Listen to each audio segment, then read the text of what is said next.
Welcome back to the channel, folks.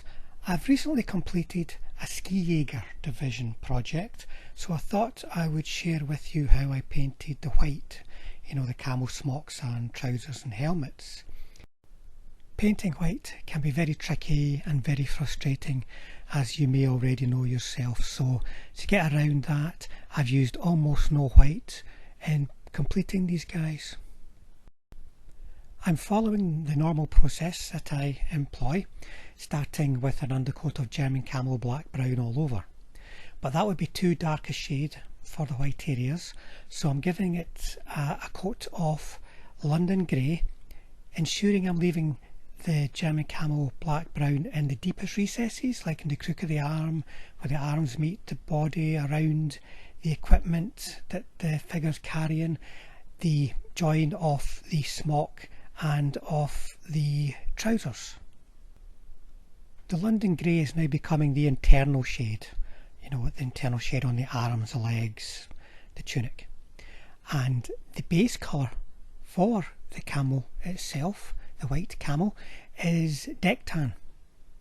It's a bright colour, kind of an off-white colour, but it's easier to work with than off-white.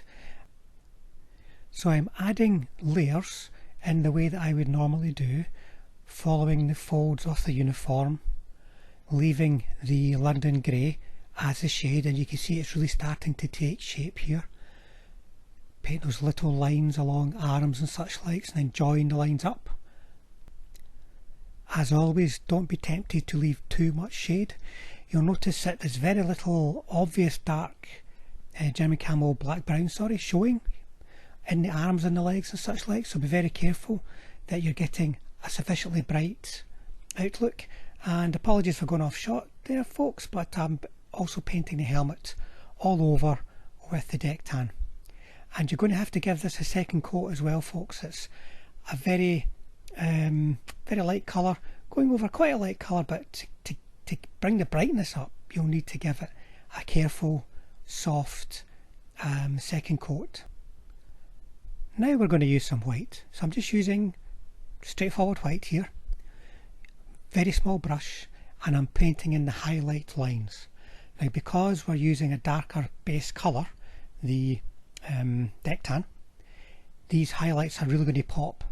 That's really going to help define the shape when they're on the tabletop. You can see, like on the folds of the arm there, on the hem, we're really starting to get a bit of depth now, which could be quite tricky when you've got such an overall bright figure, and that's part of the challenge.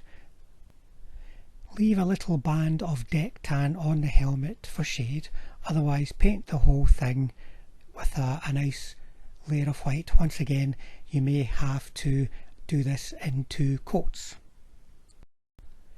Then, using some German grey and a brush that's maybe a bit more beat up than you would normally use, just kind of tap around all the areas that would get some wear and tear. And that's the camo done, and you can move on to all the other pieces of kit and the weapon that the figure will be carrying. I'm not going to show you that here.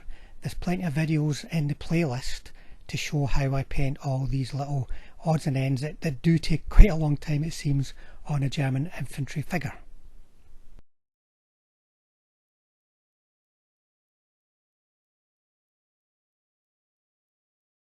Just as painting white camo smocks on figures can be challenging,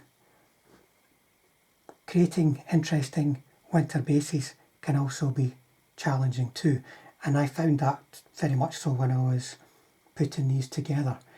You can't just cover everything in snow, and that's a perfectly acceptable, reasonable and realistic look, but it's not necessarily the most interesting. It's something that could result in your white camo smocks doing the perfect job and just disappearing from sight, which we don't want to do, or for our figures, for them to look nice on the tabletop. So here I've tried to create a look that would suggest some snow's fallen, there's a bit of melt off, but it's still frosty. So basically patches of earth, snow and grass. Let's have a little look here. So you can see there is some grass, some tufts, some frosty earth and some patches of snow. And it all comes together but stands out strongly against each element, so to speak. And there's also some broken remains of a tree there, which is just a twig that I've gathered up and dried out. Now, I do have a basing tutorial that's in the playlist for the Painting Flames of War, along with how to paint all these little bits and pieces that go on the uniform. But here we've got a nice contrasting set of elements against which we can display the figures, which themselves, as you can see, are also contrasting. I've not got a lot of figures which are just all white. There are some, but these guys are not all white, so that there's plenty of contrast to help define the shape that we're after. Now, I've used my normal Vallejo paste for the earth and then given it a wash of dark brown pigment, then a coat of matte varnish. The flock is just a sort of darker, more sort of wintry look that I've just mixed up with some pots that I've got lying around. Most significantly here we've got this stuff, Vallejo ground texture it's called. It's acrylic. It's I think it's got lots of acrylic beads in it because it's quite heavy compared to the other pastes. And you apply it for your snow, and it works quite well, to be honest. Hopefully you'll agree, though I did find it dried a little bit too glossy for my liking. Snow's meant to be sparkly as opposed to glossy, but I tackled that at the same time as I tackled the frostiness that I wanted on the ground, because the bare ground with snow beside it just doesn't look right unless you're going to go for a muddy look. In this case it wasn't muddy, so I've given it a wash all over of Camo flat white. I didn't apply it to the grass, that would have just been too tricky. You know, the flock and static grass would just be coming off everywhere. But applying a very careful and thin wash with this stuff. Now this dries grainy. The Camo colours dry in a very grainy way, which gives a similar finish to pigments. I sometimes use it instead of pigments, but you have to be careful because it dries really quick. And once it's dry, it's going to stay dry. But hopefully you'll agree that that has given a nice frosty look over the brown earth colour.